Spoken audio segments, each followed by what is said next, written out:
Segunda parte. 6 maneras de agradar a los demás. 1. Haga esto y será bienvenido en todas partes. ¿Por qué hay que leer este libro para saber cómo ganar amigos? ¿Por qué no estudiar la técnica del más grande conquistador de amigos que ha conocido jamás el mundo? ¿Quién es? Tal vez lo encuentre usted mañana por la calle. Cuando esté a 5 metros de él, lo verá agitar la cola. Si se detiene usted a acariciarlo, saltará como enloquecido para demostrarle lo mucho que lo quiere. Y usted sabe que detrás de esa muestra de afecto no hay motivos ulteriores. No quiere venderle un terreno, ni una póliza de seguro, ni quiere casarse con usted. ¿Se ha detenido usted alguna vez a pensar que el perro es el único animal que no tiene que trabajar para ganarse el sustento? La gallina tiene que poner huevos, la vaca dar leche y el canario cantar, pero el perro se gana la vida solo con demostrar su cariño por el dueño. Cuando yo tenía 5 años, mi padre compró un cachorrito de pelo amarillo por 50 centavos. Fue la alegría y la luz de mi niñez. Todas las tardes, a las 4:30, se sentaba frente a mi casa mirando fijamente al camino con sus hermosos ojos y tan pronto como oía mi voz o me veía venir agitando mi lata de comida entre los árboles, salía disparando como una bala, corría sin aliento colina arriba para recibirme con brincos de júbilo y ladridos de puro éxtasis. Tipi fue mi constante compañero durante 5 años. Por fin, una noche trágica, jamás la olvidaré, murió a 3 metros de mi cabeza. Murió alcanzado por un rayo. La muerte de Tipi fue la tragedia de mi niñez. Tipi nunca leyó un libro de psicología. No lo necesitaba. Sabía por algún instinto divino que usted puede ganar más amigos en 2 meses interesándose de verdad en los demás que los que se pueden ganar en 2 años cuando se trata de interesar a los demás en uno mismo. Permítaseme repetir la idea. Se puede ganar más amigos en 2 meses si se interesa uno en los demás que en lo que se ganarían en 2 años si se hace que los demás se interesen por uno. Pero usted y yo conocemos personas que van a los tumbos por la vida porque tratan de forzar a los demás a que se interesen por ellas. Es claro que eso no rinde resultado. Los demás no se interesan en usted. No se interesan en mí, se interesan en sí mismas, mañana, tarde y noche. La compañía telefónica de Nueva York realizó un detallado estudio de las conversaciones por teléfono y comprobó cuál es la palabra que se usa con mayor frecuencia en ellas. Sí, ya ha adivinado usted. Es el pronombre personal yo. Fue empleada 3.990 veces en 500 conversaciones telefónicas. Yo. Cuando usted mira la fotografía de un grupo en que está usted, ¿a quién mira primero? Si nos limitamos a tratar de impresionar a la gente y de hacer que se interese por nosotros, no tendremos jamás amigos verdaderos, sinceros. Los amigos leales, no se logran de esa manera. Napoleón lo intentó, y en su último encuentro con Josefina dijo: Josefina, he tenido tanta fortuna como cualquiera en este mundo, y sin embargo, en esta hora, eres tú la única persona de la tierra en quien puedo confiar. Y los historiadores dudan que pudiera confiar aún en ella. Alfred Adler, el famoso psicólogo vienés, escribió un libro titulado ¿Qué debe significar la vida para usted? En ese libro dice así: el individuo que no se interesa por sus semejantes es quien tiene las mayores dificultades en la vida y causa las mayores heridas a los demás. De esos individuos surgen todos los fracasos humanos. Es posible leer vientenas de eruditos tomos sobre psicología sin llegar a una declaración más significativa para usted o para mí. No me agradan las repeticiones, pero esta afirmación de Adler está tan rica de significado que voy a repetirla en bastardilla. El individuo que no se interesa por sus semejantes es quien tiene las mayores dificultades en la vida y causa las mayores heridas a los demás. De esos individuos surgen todos los fracasos humanos. Yo seguí cierta vez en la Universidad de Nueva York un curso sobre redacción de cuentos cortos, y durante ese curso el director de una importante revista habló ante nuestra clase.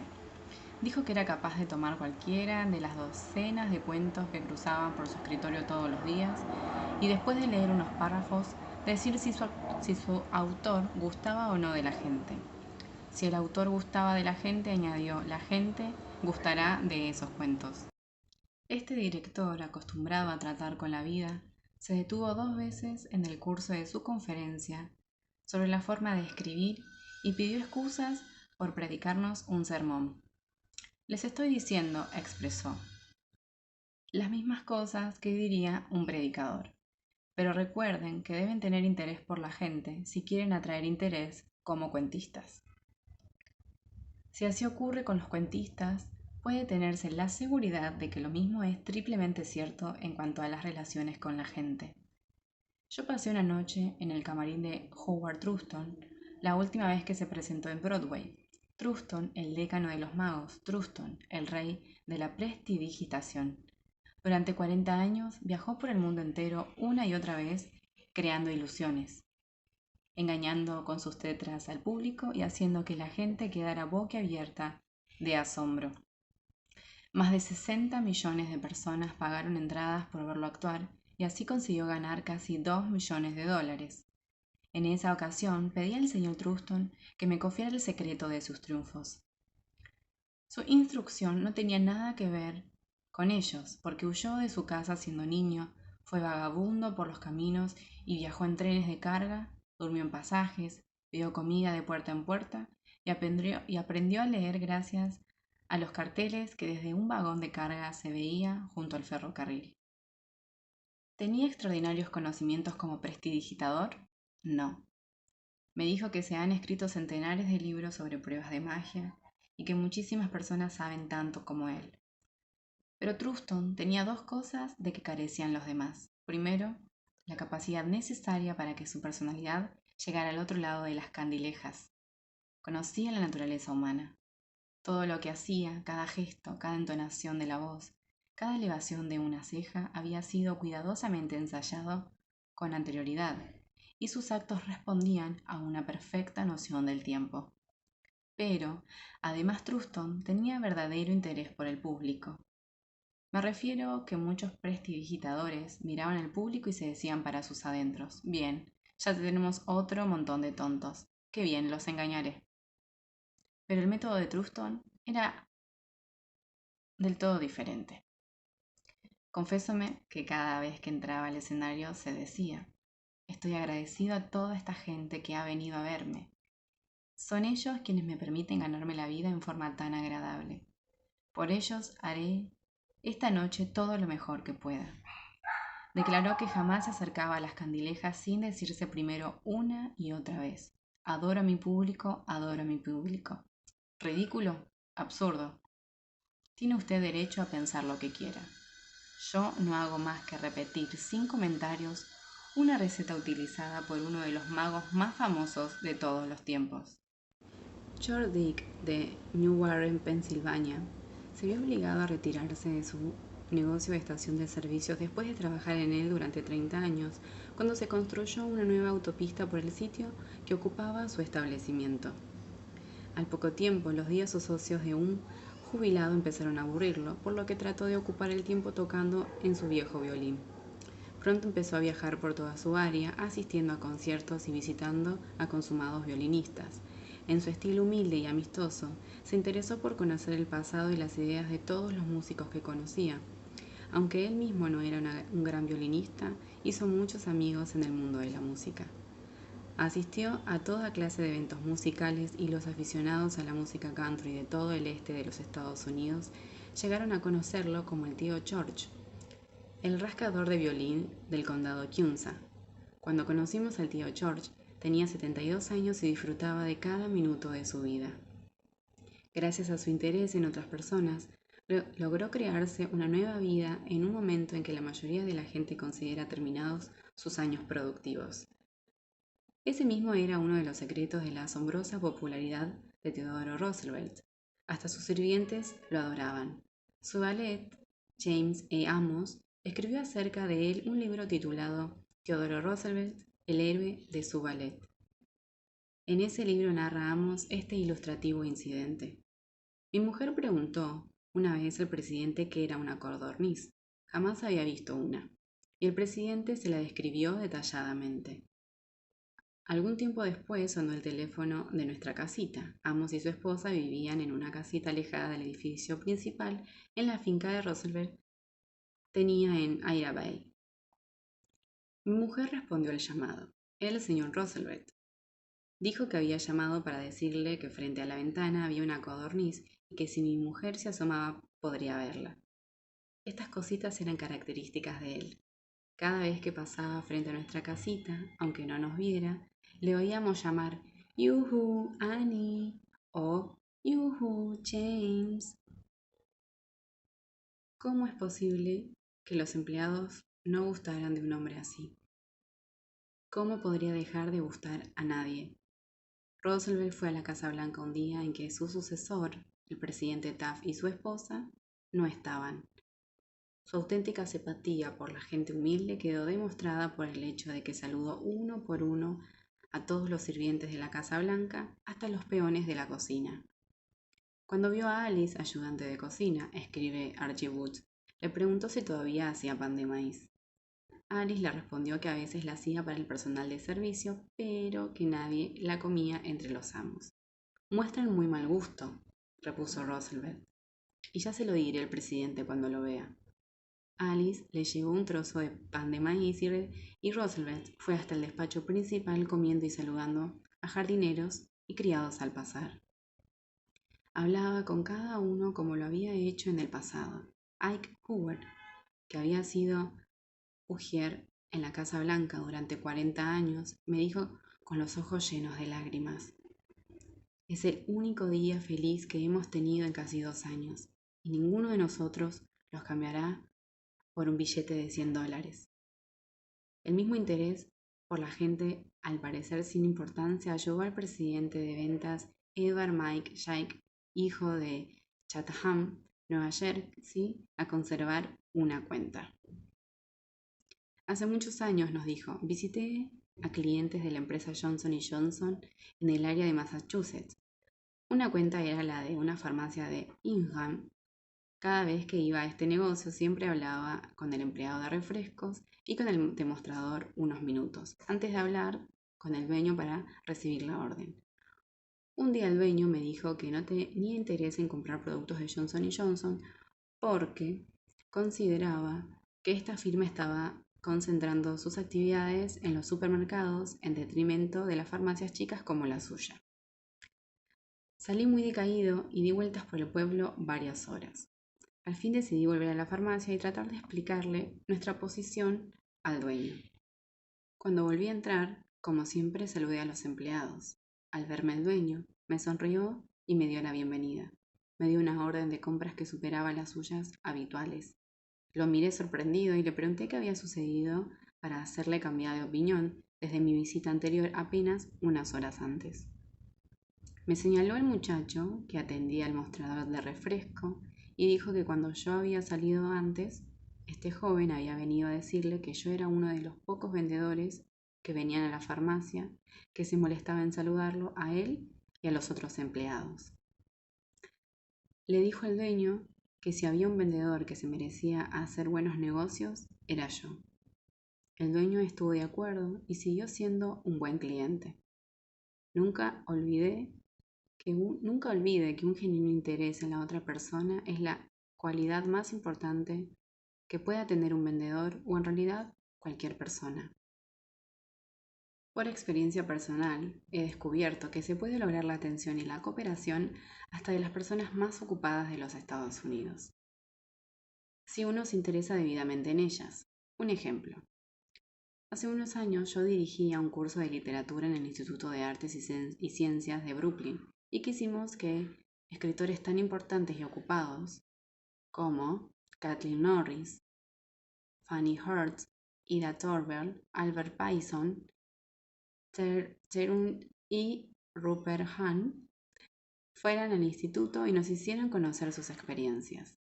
Les escribimos, pues, diciendo que admirábamos sus obras y que nos interesaba profundamente obtener sus consejos y conocer los secretos de sus triunfos. Cada una de estas cartas estaba firmada por unos 150 estudiantes. Decíamos comprender que los destinatarios estaban ocupados, demasiado ocupados, para preparar una conferencia. Por ese motivo acompañábamos una lista de preguntas para que las respondieran con referencia acerca de ellos y de sus métodos de trabajo. A todos les gustó la carta, aquellos escritores famosos dejaron sus tareas y fueron hasta Brooklyn a ayudarnos. Con el mismo método, persuadí a Leslie M. Shaw, secretario del Tesoro en el gabinete de Theodore Roosevelt, a George W. Winkenham, procurador general en el gabinete de Taft, a William Jennings Bryan, a Franklin D. Roosevelt y a muchos otros hombres prominentes de que acudieran a hablar ante los estudiantes de uno de mis cursos de oratoria. Todos nosotros, seamos obreros en una fábrica, empleados en una oficina o incluso reyes, gustamos de la gente que nos admira. Recordemos al Kaiser Guillermo II, por ejemplo. Al terminar la Guerra Mundial, era quizás el hombre más universal y brutalmente despreciado de la tierra. Hasta su misma nación se volvió contra él cuando huyó a Holanda para salvar la cabeza. Era tan intenso el odio contra él que millones de personas habrían querido despedazarlo o quemarlo en la hoguera. En medio de esta furia general, un niño escribió al Kaiser una carta sencilla y sincera, que mostraba una gran bondad y admiración. Este niño decía que cualquiera fuese la idea de los demás, él siempre amaría a su emperador Guillermo. El Kaiser se sintió conmovido e invitó al niño a que fuera a visitarlo. Así lo hizo el pequeño acompañado de su madre, y con ella contrajo enlace el Kaiser. Aquel niño no necesitaba leer un libro como este. Ya sabía instintivamente cómo hacerlo. Si queremos obtener amigos, dediquémonos a hacer cosas para los demás, cosas que requieren tiempo, energía, altruismo. Cuando el duque de Windsor era príncipe de Gales, tuvo que hacer una gira por América del Sur. Y antes de emprenderla, pasó varios meses estudiando español para poder hablar en el idioma de los países que visitaba. Y los habitantes de América del Sur lo tuvieron en gran estima por eso. Durante años me he preocupado por conocer los cumpleaños de mis amigos. ¿Cómo? Aunque no tengo el menor asomo de fe en la astrología, empiezo por preguntar a un amigo si cree que la fecha de cumpleaños tiene algo que ver con el carácter y la disposición de cada uno. Luego le pido que me diga el día y el mes de su nacimiento.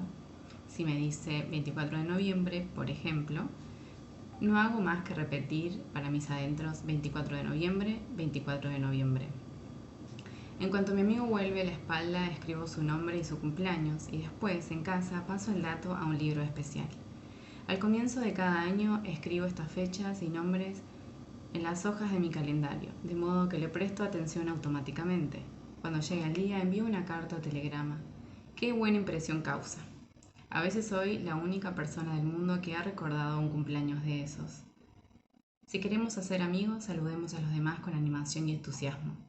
Cuando llama a alguien por teléfono, empleemos la misma psicología, digamos hola, con un tono que releve cuán complacidos estamos por escuchar a quien llama. Muchas compañías dan instrucciones a sus operadores telefónicos de saludar a todos los llamados en un tono de voz que irradia interés y entusiasmo. El que llama siente así que la compañía se interesa en él. Recordémoslo cuando respondamos mañana al teléfono. Mostrar un interés genuino en los demás no solo le reportará amigos, sino que también puede crear la lealtad de la compañía por parte de los clientes. En un número de la publicación de National Bank of North America de Nueva York se publicó la siguiente carta de Madeline Roselane, una depositante.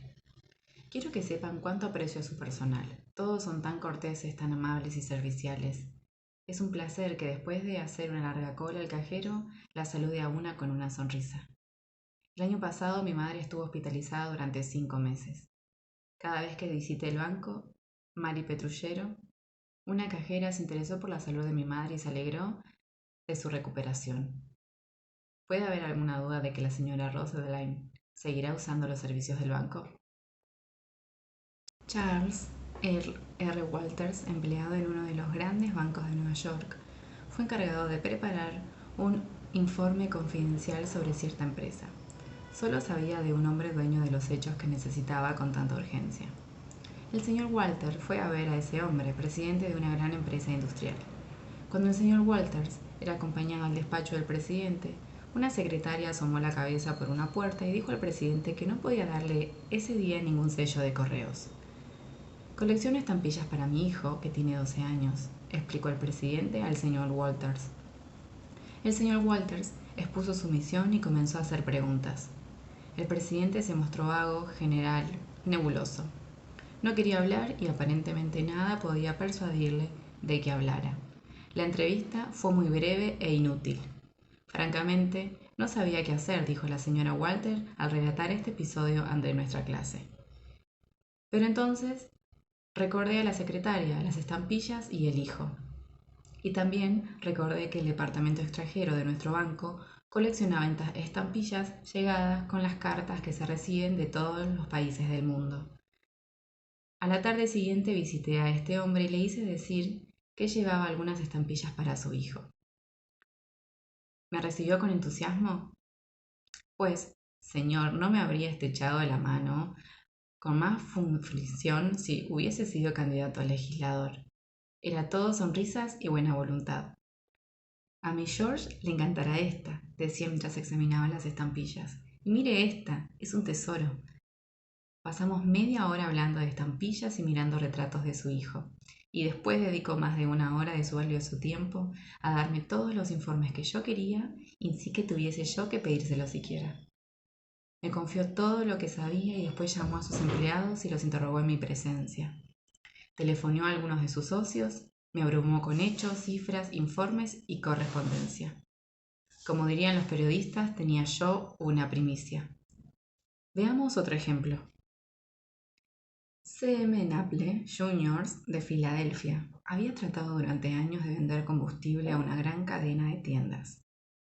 Pero la compañía seguía comprando el combustible a un comerciante lejano y lo hacía pasar en tránsito frente a la oficina del señor Naple. Este pronunció una noche ante una de mis clases un discurso en el que volcó toda su ira contra las cadenas de tiendas, en las que calificó de maldición del país. Todavía se preguntaba por qué no podía vender su carbón. Le sugerí que intentara otra táctica. En resumen, lo que sucedió fue esto.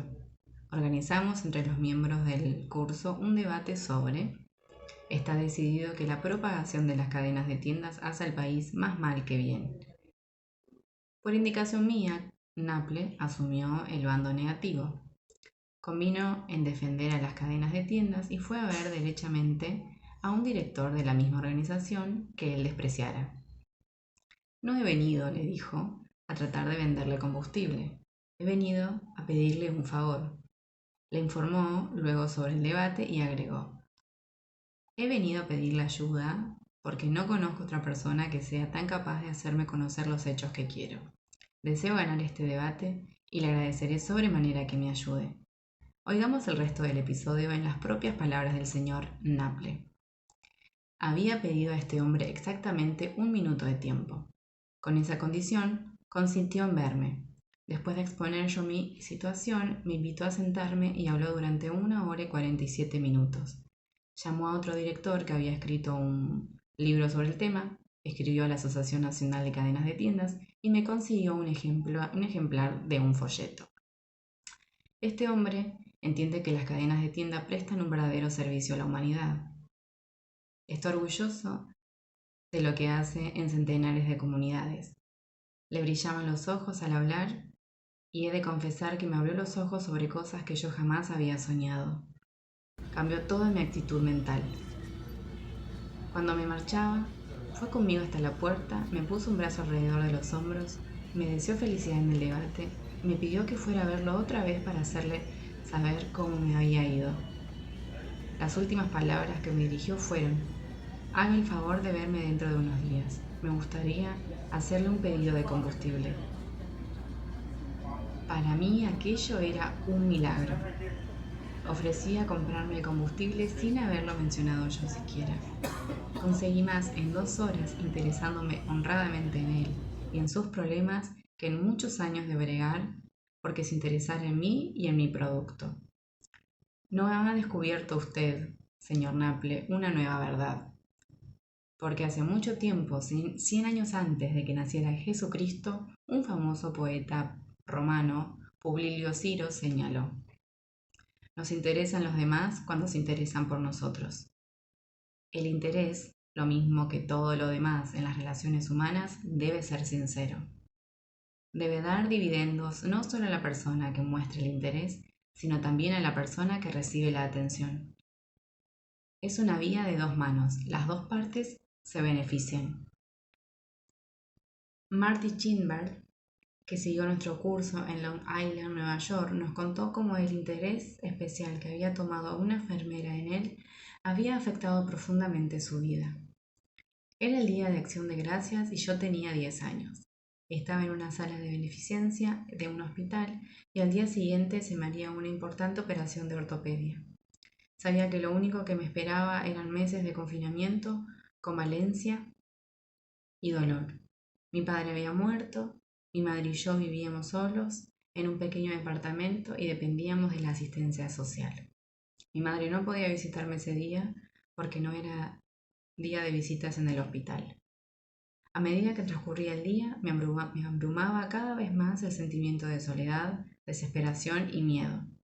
Sabía que mi madre estaba sola en casa preocupándose por mí, sin compañía alguna, sin nadie con quien cenar y sin el dinero siquiera para permitirse una cena de Día de Acción de Gracias.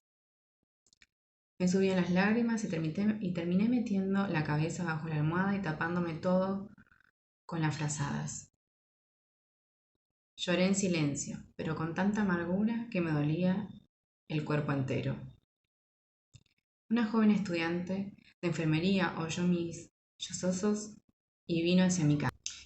Me hizo asomar la cabeza y comenzó a secarme las lágrimas. Me contó lo sola que estaba, pues debía trabajar todo el día y no podía pasarlo con su familia. Me preguntó si quería cenar con ella. Trajo 2 bandejas de comida, pavo, puré de papa, salsa de fresas y helado de crema de postre. Me habló y trató de calmar mis temores.